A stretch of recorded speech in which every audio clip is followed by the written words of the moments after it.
yəni ölçüləri. Ümumiyyətcə Azərbaycan şeirində 3 ölçüdən istifadə olunur. Ona görə hansı vəznlərdir? Heca hə, 3 ölçüdən istifadə olunur. Heca vəzni, əruz vəzni və sərbəst şeir. Sərbəst şeir görürsüz şeir yazıbdır, vəzn yazmayıbdır. Deməli bizim üçün vəzn olan hansıdır dedikdə heca vəzni, əruz vəzni, digərisi nə olacaq? Sərbəst şeir olacaq. Görə heca vəzni nədir? Heca vəzni ümumiyyətcə vəznlər içərisində daha qədimdir. Bunun mənası nə deməkdir? Bir şeirin üzərində izah eləmək istəyirəm. Ondan sonra qalanlarını keçəcəm. Gəl məsələn bura baxaq. Çərşənbə günündə çeşmə başında gözüm bir alagöz xanıma düşdü. Atdı müjgan oxun keçdi sinəmdən, nazu qəmzələri qanıma düşdü. Bu heca vəznindədir. Mən nə bildim bu heca vəznindədir? Oradan bildim ki, burada hecaların sayına baxılır əsas olaraq. Baxın 1, 2, 3, 4, 5, 6, 7, 8, 9, 10, 11. Görürsünüz, mən baxdım ki, birinci misrada 11 heca var. Deməli, ard-arda gələn bütün misralarda da 11 olacaq. Gəlin sayaq. 1, 2, 3, 4, 5, 6, 7, 8, 9, 10, 11. Görürsünüz, burada da 11 oldu. 1, 2, 3, 4, 5, 6, 7, 8, 9, 10, 11. Görürsünüz, burada da 11 oldu. Bu heca vəzninin prinsipidir. Yəni, birinci misrada neçə dənə heca varsa, digər misralarda da o qədər heca var. Və biz burada hecaları dedik ki, daha qədimdir. Kitab-ı Dədə Qorqud deposunda, Avesada olan şeirlər heca vəznində olan şeirlərdir. Həmçinin şifahi xalq ədəbiyyatında yazılan o şeir nümunələri var, hansı ki, bura aiddir. Bayatı, bura aiddir, nə bilim, layla, bura aiddir, nəğmə və s. Bunlar da heca vəzninin ilk nümunələri hesab olunur. Heca vəzni millidirmi? Bəli, millidir. Yəni, türk xalqlarına məxsusdur və aşıq şeir yaradıcılığında hansı ki, qoşma, gəraylı, təznislərdə heca vəznində yazılır. Biz bunları zamanla sizinlə keçəcəyik. Heca vəzninə həm də barmaq vəzni deyirlər. Nəyə görə barmaq vəzni deyirlər? Yenə saydığımız üçün, yəni 1, 2, 3, 4 belə saydığımız üçün barmaq vəzni də tanınır el arasında. Heca vəzninin ikinci əlaməti dedik ki, misradaxili bölgü prinsipidir. Hansı ki, biz sizinlə əvvəlki dərslərdə keçmişdik ki, məsələn, 6-5 bölgüsündə, biz bunu yadınıza gəlirsə, o gün eləmişdik, düzdür? 6-5 bölgüsündə idi. Yadına gəlir.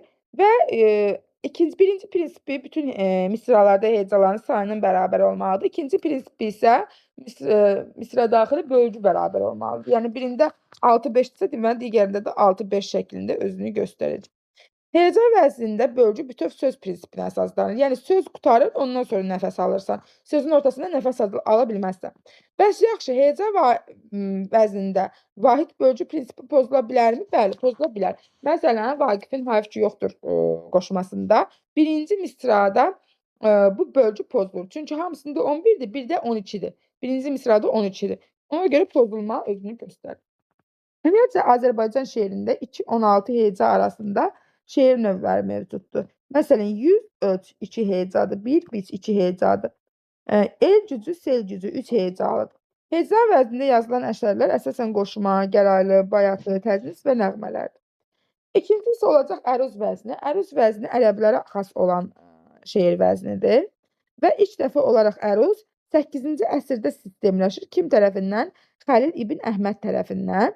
O, əruzun 15 bəhrini ilk dəfə sistemləşdirmişdir və elm aləminə isə hal-hazırda 19 bəhri məlumdur. Azərbaycan ədəbiyyatında da təbii ki, əruz vəznindən istifadə olunur. Hansı ki, qəzəl, qəsidə, rübai, müxəmməs, tuyuq, biz bunları növbəti dərslərdə daha yaxından tanış olacağıq, istifadə edilir. Əruz vəznindəki şeirlərdə isə hecadan fərqli olaraq artıq burada biz hecaların sayına baxmırıq və yaxud da hecalarda daxili bölgü prinsipinə baxmırıq. Bəs nəyə baxırıq? Hecalardakı sözlərin misralarda uzanıb və yaxud da qısa tələffüz olunması ilə, yəni sahitlərin uzun və ya qısa tələffüz olunması ilə. Bu misralarda sözlərin uzanması və qısalmasının bir-birini izləməsi əruz vəzninin bəhirlərini əmələ gətirir. Bəs yaxşı, bəhirlər nədir? Hansı bəhirlərdən istifadə olunur? Azərbaycan şeirində ümumiyyətcə 11 bəhirdən istifadə olunur. Hansılardır? Məsələn, həzəc bəhri. Həzəc bəhri xoşa gələn avaz, gözəl səs, cəhcəh mənasını ifadə edir. Məsələn, bizim keçəcəyimiz Füzulinin Leyli Məcnun əsəri, Məni candan utandırdı şeiri, Hadinin Türkün nəğməsi, Xətainin Dəhnaməsi, Sabirin Əkinçisi Həzəc bəhrində yazılıbdır. Ümumiyyətcə, əsasən poemalar vardır ki, bunlar klassik ədəbiyyatda yazılan poemalar əsasən Həcəc Bəhrinin yazılmışdı. Rəməl Bəhri isə ləngərlənə mənasını ifadə edir.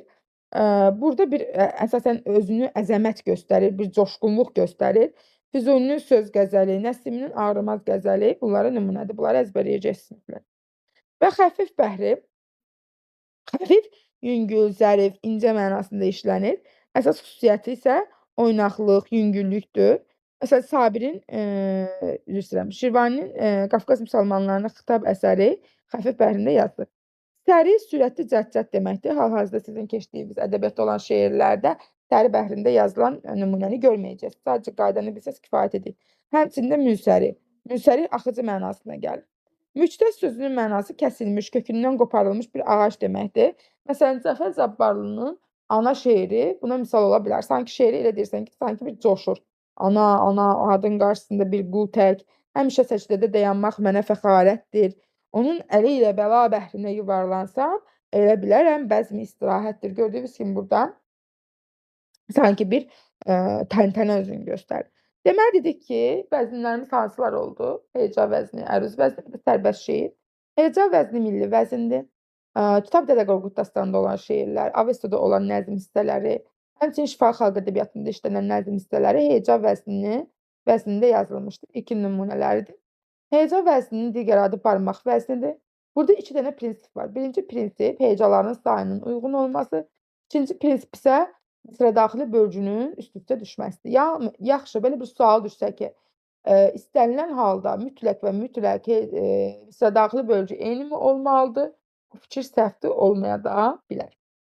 Qaldı əruz vəzninə. Əruz vəzni isə ərəblərə xas olan şeir vəznidir. İlk dəfə 8-ci əsrdə Xəlil ibn Əhməd tərəfindən sistemləşdirilmişdir. O, əruzun 15 bəhrini sistemləşdirib. Hazırda 19 bəhri elmə məlumdur. Azərbaycan ədəbiyyatında isə 11 bəhrindən istifadə olunubdur. Əruz vəzninin əsas xüsusiyyəti isə uzanan və qısalan səslərin bir-birini izləməsidir. Yaxşı, bəs əruzun hansı bəhirləri mövcuddur? Biz biləcəyik ki, Həzəc bəhri. Həzəc bəhri xoşagələn avaz, gözəl səs, cəhcəh mənasını ifadə edir. Füzulinin Leyli və Məcnun əsəri, Şahsevən Xətainin Dəhnamə əsəri, Sabirin Əkinci şeiri bunların hamısı Həzəc bəhrində yazılıbdır. Sonra dedik Rəməl bəhri. Rəməl bəhri ləngərlənə yerimək mənasını göstərir. Burada əsasən əsərlərdə vüqarlılıq, əzəmət özünü göstərir. Bura Füzulinin söz qəzəli, Nəsiminin ağrımaz qəzəli aiddir. Xəfif bəhri isə yüngül, zərif, incə mənasında işlənir.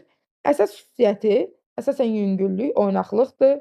Biz Şirvaninin Qafqaz müsəlmanlarına xitab şeirini buna misal göstərəcəyik. Səri və münsərihdə siz hal-hazırda heç bir şeir keçmirsiniz. Səri cəhd, sürətli deməkdir, münsərih axıcı deməkdir. Mənalarını bilsəz kifayətdir. Bir də səri bəhrində əsasən oxunuşu elədir ki, o heca vəzninə biraz bənzəyir.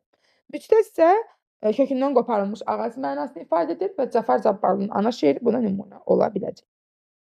Gəldik sizinlə sərbəst şeirə.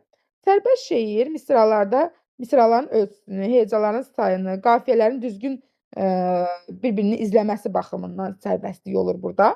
Və bu şeirdə ahəng tarazlığı nə vasitəsilə özünü göstərir? Vurğu və intonasiya vasitəsilə. Yəni onun ahəngdar şəkildə deyilişi, vurğunun yerində işlənməsi ona bir şeir qiyafəsi geyindirir. Belə şeirlərdə əsasən qafiyəyə rast gələ bilər, amma qafiyələrin olması şərtdirmi? Xeyr, olmaya da bilər. Və sərbəst şeirdə misralar həm dalbadal qafiyələnir. Tutaq ki, məsələn, belədir. 1, 2, 3, 4. Ya ard-arda qafiyələnə bilər, ya da çarpaz 1 ilə 3, 2 ilə 4. Bu formada qafiyələnə bilər. Bu cür şeirlərdə heca vəzninin təsiri aydın görünür. Desək ki, heca vəzni özünü göstərir, xeyr, səhvdir. Heca vəzni göstərsə elə heca vəznində olardı da, sərbəst şeirdə olmazdı. Amma heca vəzninin təsiri özünü göstərir.